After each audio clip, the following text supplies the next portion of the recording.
I never thought I'd be the guy writing something like this.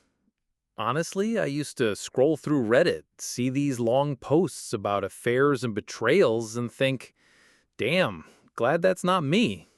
Well, here I am. I, 32 male, was married to my wife, 29 female, for 6 years, together for 9. We met in college, did the whole struggling through finals together thing, moved into our first crappy apartment, built our life slowly, brick by brick. She wasn't just my wife, she was my best friend. I genuinely believed we had a strong marriage. Sure, we had normal fights, money stress, chores, all that, but never in a million years did I think she'd cheat, especially not with her boss. It started small. She got a promotion at work about a year ago. Suddenly, she had this new energy, this glow. She was excited, motivated, constantly talking about Mark, her boss. At first, I was happy for her. She'd worked hard, and I thought maybe he was just a good mentor. But little by little, things changed. She stayed late more often. Work dinners became a regular thing. She started dressing up more, even on days she claimed to be too busy to hang out with me. I told myself not to be insecure. I trusted her. She was my wife. Then came the first red flag. One night, she left her phone on the couch while showering. It buzzed with a message. Normally, I don't snoop, but my gut was screaming. I glanced. It was from M, with a little winking emoji. Just said, "Last night was fun," winky emoji. "Can't wait for the next time." My heart dropped. At first, I tried to rationalize. Maybe it was a joke. Maybe some inside work thing. But deep down, I knew. That message wasn't professional. And the fact that she had it under M instead of Mark, yeah, my brain went into overdrive. I remember sitting there, staring at her phone, my hands shaking. I put it back exactly how it was, like some criminal, heart pounding in my chest.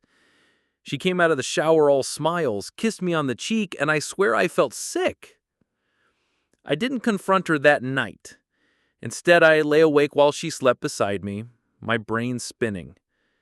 What if I'm overthinking? What if it's innocent?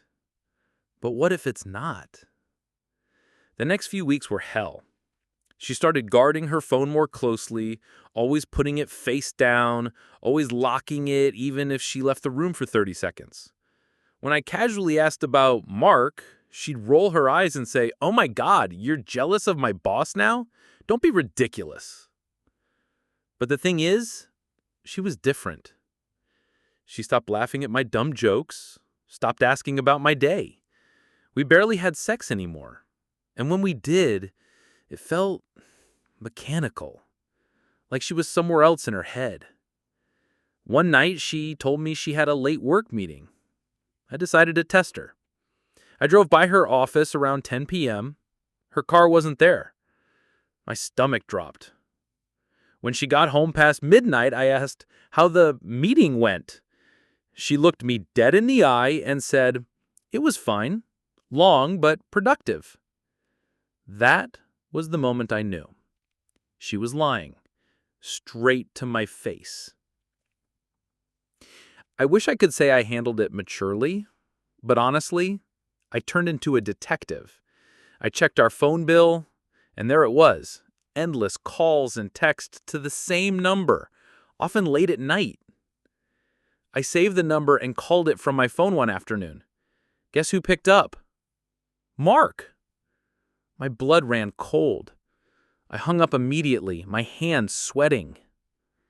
I didn't confront her right away. Instead, I wanted undeniable proof. I started checking her location through Find My iPhone. More than once, she was at a hotel when she told me she was working late.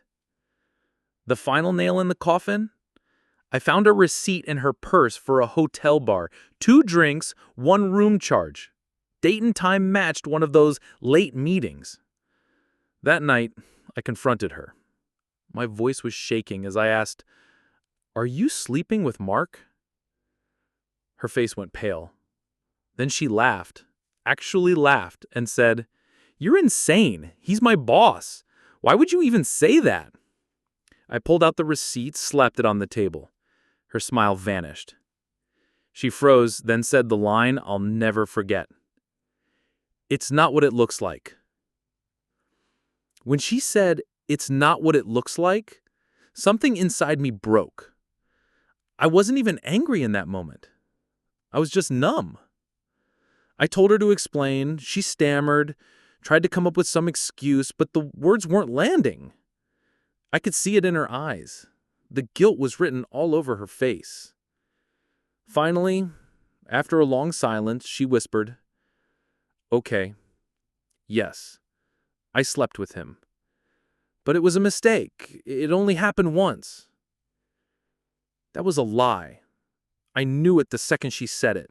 People don't send winky emojis for a one-time mistake. People don't have dozens of late-night calls and secret hotel meetups for a slip. I asked her how long it had been going on. She wouldn't answer. She just cried, begged me to forgive her, swore it meant nothing and that she still loved me. But all I could think was, if you loved me, why did you do this?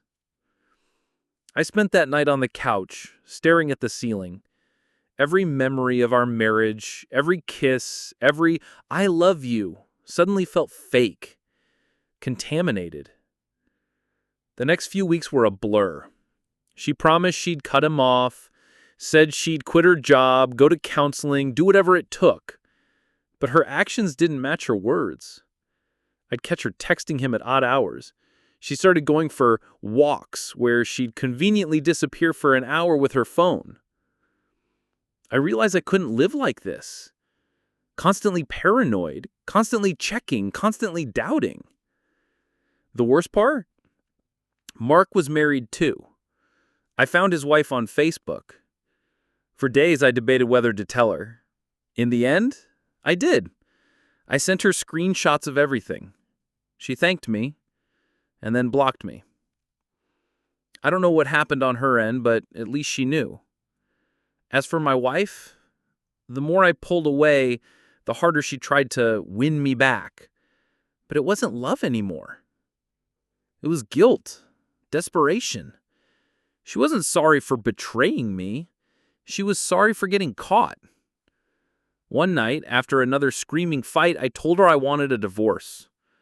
She broke down, begged, promised again that she would change.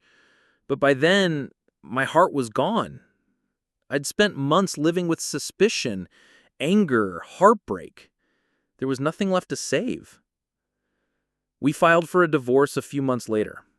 She moved out, and I never saw Mark again. I heard through mutual friends that they didn't even end up together. Imagine that!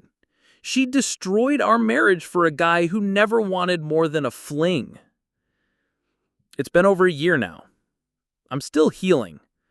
I don't trust easily anymore, and honestly, I'm not sure when I'll be ready for another relationship. But if there's one thing I've learned, it's this. If your gut tells you something is wrong, listen. Don't ignore the red flags. I tried to convince myself I was paranoid, that she loved me too much to cheat. But deep down, I knew. And I wished to God I had been wrong. After I filed for divorce, I thought I'd feel relief, like ripping off a Band-Aid. Painful at first, but cleaner, easier to heal. Instead, it was like someone had ripped out a piece of me and left a hole I couldn't fill. I wasn't just losing my wife. I was losing the future I thought we had. The kids we talked about having someday. The house we were saving for. Even the little routines. Cooking dinner together, Sunday mornings with coffee and dumb sitcoms suddenly became unbearable reminders of what I'd lost. I fell into a dark place. I stopped eating properly. Some days I'd just sit in the car after work, staring at the steering wheel, not wanting to go home to an empty apartment. I barely spoke to friends. I ignored texts from family. Everyone said, "You'll get through this, you're strong." But I didn't feel strong. I felt like a failure. The worst part? The mental replay. My brain wouldn't shut up. I kept imagining her with him, imagining the hotel rooms, the way she must have smiled at him, the way she used to smile at me. Every detail felt like poison I couldn't get rid of. Sleep became impossible. I'd lie awake for hours, exhausted but restless, my chest tight like someone was sitting on it.